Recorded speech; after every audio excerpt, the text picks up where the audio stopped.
Hi, my name is Donny Loewy. I want to share with you one of the most important reminders that the Torah gives us. It takes place in this week's Parshat Beshalach. I want to read you this pasuk. I'm going to tell you something the Torah tells us after this pasuk, and there's a very, very important and crucial message, especially for any of us who have either gone through challenging times or if we find ourselves in challenging times.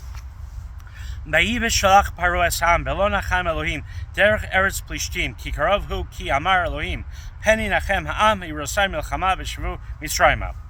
And it came to pass when Paro had sent the people away that God guided them not through the way of the land of the Philistines, although that was near, it was closer. For God said that if they go by these people, the Jewish people are going to get scared and they're going to want to go right back to Egypt. Now, what's fascinating is that if we look at the next pasuk, we know that the Jewish people were armed. They were ready for war when they left Egypt. Not only that, but from a very practical and realistic perspective, we know that if you have a population who is working so hard through physical labor, they must have been vastly physically superior to people who had not been working so hard, so strenuously. So you know that the Jewish people were armed for war. We know that they were very, very physically fit, but still God was concerned that when they would see the Plishtim, the Philistines, they would want to go right back to Egypt. Now, I think the reason why the Torah shares this with us and why the Torah introduces this reality is because Torah knows the following.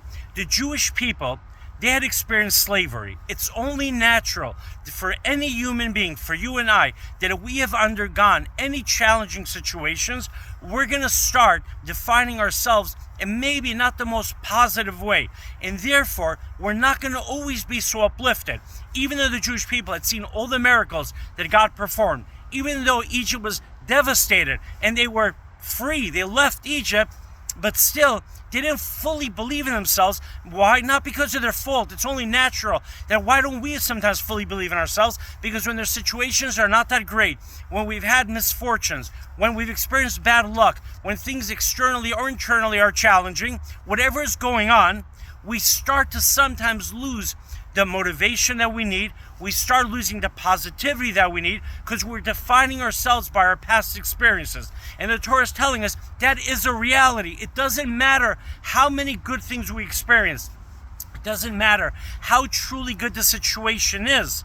Still, a human being is going to start to fall back sometimes on the experiences they have had, and that's how they're going to define themselves. So the Torah is reminding us that even a people who were just released from slavery, even a people who are physically very fit, who are very strong, even a people who are fully armed for war, even a people that had God literally at their back, right? God helping them, God defeating a whole nation on their behalf, even those people could become afraid because of the memories of their past. And therefore, you and I, we have to remember that many times when we feel afraid, many times when we're not so positive, it's not because of the reality. It's not because God is not with us. It's just because we're allowing, which is only natural, the past to influence our self-perception and also our perception of the future. And also, we start defining ourselves by the experiences we had. And I think that's why also it was so important for the Jewish people to get gold and silver and clothing from the Egyptians, because it was a good way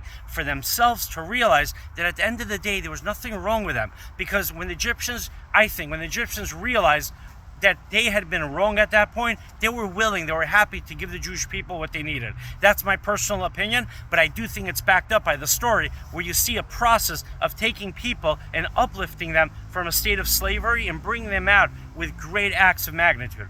I want to wish you an amazing, amazing, great Shabbos. I want to give you a bracha, blessing, that you should always remember that you are inherently an amazing, great person, not to define yourself by the past, not to define yourself by any challenges that you've experienced or are experiencing or might experience in the future. Hopefully you'll never will, but we know the reality of life. And you should always remember that you have God. You always remember you have your willpower that you could call upon. And the only reason it's challenging to call upon that willpower is because, of course, we remember the mistakes that we have done. We've also remember perhaps mistakes that have been done to us. But God is reminding us that at the end of the day, God could free us, so to speak, from slavery.